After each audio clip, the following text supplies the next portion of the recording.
હમણાંના થોડાક સમયથી આ જંબુસર વિસ્તારમાં ગામડાઓમાં રાત્રેથી મેસેજ આવે છે કે આ ગામમાં ચોરાયા, આ ગામમાં ચોરાયા, કોઈ પથ્થર માર્યા.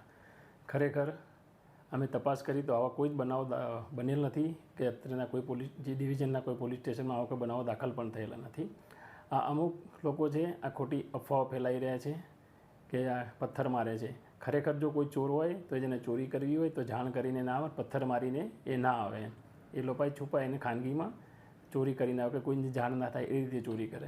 એટલા જે બનાવો હમણાં જે બની રહ્યા છે, જે અફવા ફેલાઈ રહી છે, ખરેખર તમામ જંબુસર ડિવિઝનના પોલીસ સ્ટેશનના તમામ વિસ્તારના લોકોને જાણ કરવામાં આવે છે. ખરેખર આ અફવાથી ફેલાવશો નહીં અને તમને કોઈ આવી જાણકારી મળે કે કોઈ સોશિયલ મીડિયામાંથી માહિતી મળે તો આગળ ફોરવર્ડ કરશો નથી. આવા કોઈ બનાવો બનેલ નથી અને આવા કોઈ વ્યક્તિઓ આવતા પણ નથી.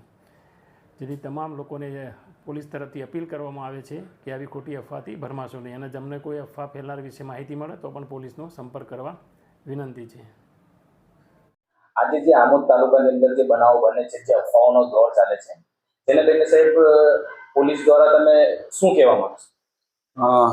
Police inspector RB Karmatiya, Amod police station વિસ્તારના પ્રજાજનો જોગ મારો એક નમ્ર સંદેશો છે.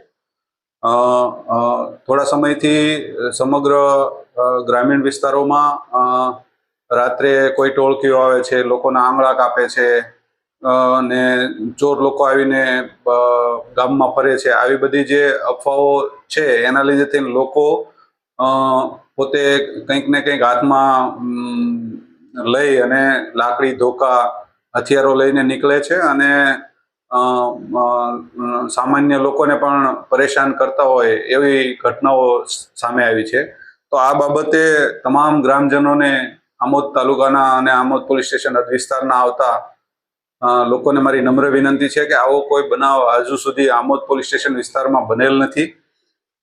ખાસ કરીને જે લોકો કંઈ ને કંઈ હાથમાં હથિયારો લઈ, દાખલા તરીકે લાકડી, ધોકા એવું લઈને નીકળી પડે છે, તો ખાસ કરીને કોઈ નિર્દોષ માણસો આવતા જતા હોય, વટે માર્ગો ધંધા રોજગારથી કંઈ ને કંઈ બહાર આવન જાવન કરતા હોય વાહનોની અંદર, તો એમને કોઈ પરેશાન ન કરે અને કોઈ એવું ગેરકાયદેસરનું કૃત્ય જણાય આવે તો આમોદ પોલીસ સ્ટેશનમાં અમારો સંપર્ક કરી શકે છે. અમારી ગાડી અને નાઇટ પેટ્રોલિંગની તમામ વ્યવસ્થા કરેલી છે. અધિકારીઓ તરીકે અમે પણ નાઇટમાં હોઈએ છીએ. પીએસઆઈ અસવાર સાહેબ પણ નાઇટમાં હોય છે. પછી બીજા અમારા બી ટોપીના જે કર્મચારીઓ છે એ પણ નાઇટમાં છે.